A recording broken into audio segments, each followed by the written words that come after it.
Have you ever felt like you're losing your mind in a relationship? Like the rules keep changing, reality keeps shifting, and somehow you're always the one apologizing? You're not imagining it. There are specific, calculated manipulation tactics being used against you, and once you can name them, their power over you begins to crumble. Future faking. Promises that never materialize, they paint vivid pictures of your shared future. The trips, the home, the life you'll build together. They discuss specific details, looking at houses online, planning that dream vacation, even talking about baby names. Your brain treats these promises as commitment, and you start organizing your life around a future they've described. But that future never comes. When you mention their promises, they get vague. The timeline shifts. It's not the right time, circumstances changed, or suddenly you're being pushy. New promises replace old ones, each equally detailed and convincing, keeping you locked in a cycle of hope and disappointment. The truth? Those promises aren't plans. They're tools to keep you compliant and emotionally invested while they get what they need right now. Intermittent reinforcement.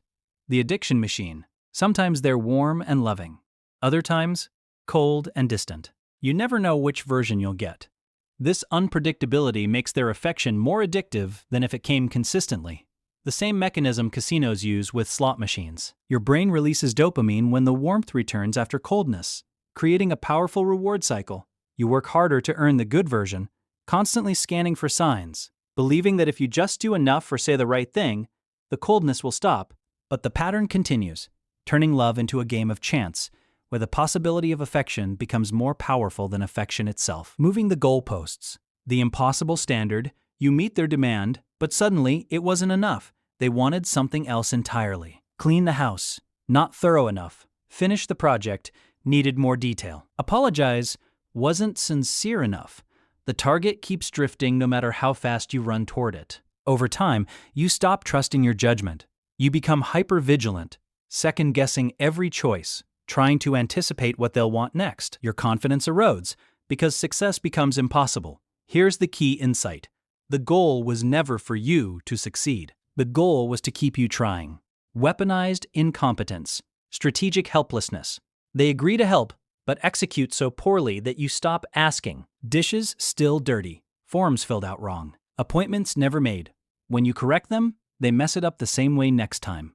Eventually, doing it yourself becomes easier than redoing their work.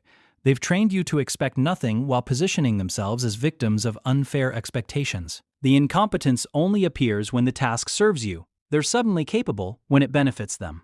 Moral licensing.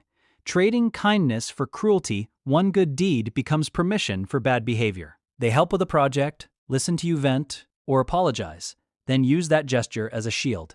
After being kind once, they feel entitled to snap at you, ignore boundaries, or act selfishly. When you object, they point back to the good deed. The ratio becomes absurd. One apology covers 10 insults, one favor justifies weeks of neglect. But morality doesn't work like a bank account. Kindness doesn't purchase the right to harm. Each action stands on its own. Selective memory. Rewriting reality. They remember events in ways that benefit them, while erasing everything else. You recall a hurtful comment clearly. The words, the tone, how it felt. Later, they deny it ever happened. Actually, you said those things. You started the fight. Their confidence makes you doubt yourself. Over time, you lose trust in your own perception. You stop bringing up the past, because every conversation becomes a debate about what's real. They never apologize because, in their version, they never did anything wrong. This tactic works by eroding your confidence in truth itself. False urgency. The manufactured crisis. You have to decide right now.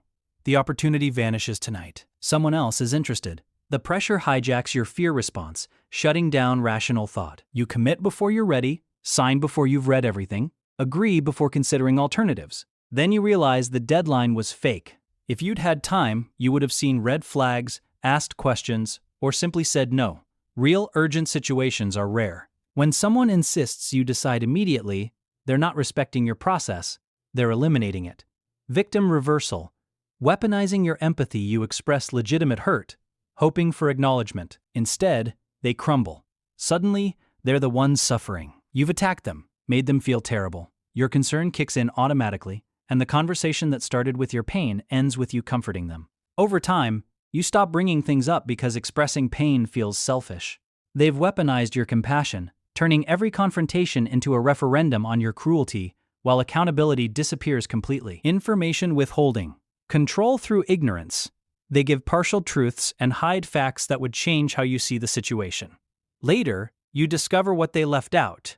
They were talking to their ex, had already decided before asking your opinion, or the financial situation was worse than stated. When confronted, they claim you never asked, or didn't think it mattered. The responsibility lands on you for not asking the right questions. You can't relax because trust requires complete information, and they only offer pieces, keeping power firmly in their hands. Over-justification. Drowning you in words, you ask a simple question and receive a lengthy explanation with excessive details, names, times, and irrelevant context. The sheer volume overwhelms your brain. By the time they finish, you've forgotten your original concern. When you try to question one part, they add more layers. The conversation becomes exhausting until you give up, not because you believe them, but because continuing feels pointless. Honest people give clear, direct answers. Manipulators hide lies inside mountains of truth. The pattern is clear. These tactics share a common goal: to keep you confused, compliant, and questioning your own reality. Once you recognize them, you reclaim your power. Trust your perceptions. Your feelings are valid. And remember, you deserve relationships built on honesty, not manipulation.